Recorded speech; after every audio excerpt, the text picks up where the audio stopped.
Bank charges की जानकारी रखना बहुत ही ज़रूरी है क्योंकि इस जानकारी से आप अपने काफ़ी सारे पैसे बचा सकते हैं। जानना चाहते हो कैसे? तो अंत तक ये वीडियो ज़रूर देखें। और लास्ट में जो चार्जेस बताऊंगा वो अगर किसी ने लोन लिया है तो उसे जानना बहुत ही ज़रूरी है। सबसे पहला चार्जेस है मिनिमम बैलेंस चार्ज। अगर आपका normal saving account, salary account या फिर करंट अकाउंट है तो इस चार्जेस की जानकारी आपको होनी चाहिए। यहाँ पर मैं सभी बैंकों की बात कर रहा हूँ। तो सभी बैंकों में मिनिमम बैलेंस की लिमिट अलग अलग रहती है। बेसिक सेविंग अकाउंट में यह लिमिट 1000 या 2000 होगी और सैलरी अकाउंट में 1000 से लेकर 5000 या फिर 10,000 तक यह लिमिट होती है। और करंट खाते में भी कुछ इसी प्रकार की लिमिट देखी जाती है। अगर आप ये मिनिमम बैलेंस मेंटेन नहीं करते तो आपने जितने समय के लिए मिनिमम बैलेंस से कम बैलेंस रखा है उतने समय के मुताबिक आपको चार्जेस लग सकते हैं।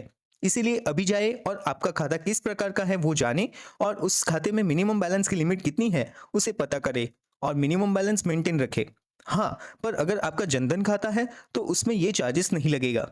दूसरा चार्जेस है एटीएम कार्ड एनुअल चार्ज। ये आपके सभी बैंक के एटीएम यानी डेबिट कार्ड पर लगेगा। ये एक तरह की सालाना फी है जो डेबिट कार्ड धारकों पर लगती है। आपका एटीएम कार्ड किस प्रकार का है, रुपे डेबिट कार्ड है या वीजा डेबिट कार्ड है या फिर मास्टर डेबिट कार्ड है, उस हिसाब से आपको चार्जेस लग सकते हैं। यहाँ ध्यान देने वाली बात यह है कि जनधन अकाउंट में अगर आपको एटीएम कार्ड इश्यू हुआ है तो जनधन अकाउंट होल्डर को भी यह चार्जेस लागू होगा।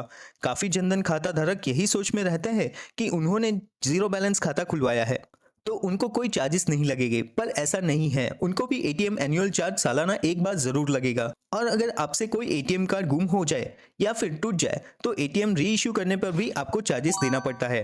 तीसरा चार्जेस है एसएमएस अलर्ट चार्ज। काफी सारे बैंक से आपको आपके रजिस्टर्ड मोबाइल नंबर पर ट्रांजैक्शन का अलर्ट आता है। आपकी बैंक उस सर्विस पर भी चार्जेस लगाती है। ये चार्जेस 3 महीने में एक बार या फिर सालाना भी हो सकता है।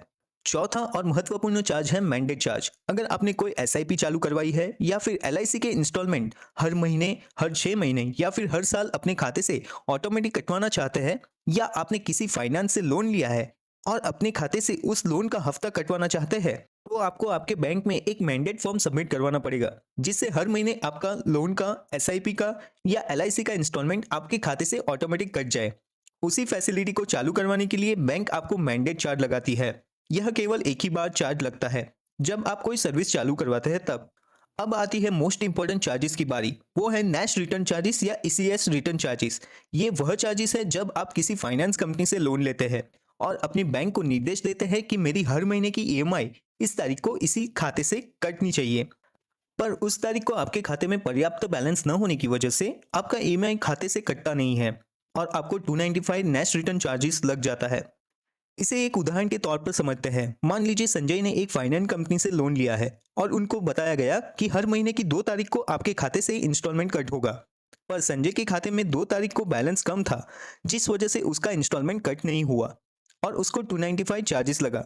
अब फाइनेंस कंपनी को 2 तारीख को उस खाते से पैसा नहीं मिला जिस खाते में नैश या ईसीएस लगा था, तो वो 4 तारीख को फिर से इंस्टॉलमेंट कट करेगी। तब भी उस खाते में पैसे ना हो तो फिर से 295 चार्जेस कट हो गए। यहाँ एक बात याद रखें, आपको आपके खाते में इंस्टॉलमेंट की तारीख से 1 या 2 दिन पहले ही खाते में बैलेंस मेंटेन करना है और फाइनेंस कंपनी को कैश या फिर किसी दूसरे अकाउंट से पेमेंट ना करे। जिस खाते में नैश या ईसीएस लगा है उसी खाते में बैलेंस रखकर इंस्टॉलमेंट कट होने दे। यह जानकारी न होने की वजह से जो लोग इंस्टॉलमेंट पर 10,000 की चीज लेते हैं वही 10,000 की चीज चार्जेस के साथ 15,000 या उससे ज्यादा की हो जाती है। इसीलिए इस बात को अच्छे से समझें कि आपको ईसीएस रिटर्न या फिर नैश रिटर्न ना हो उस पर खास ध्यान देना है।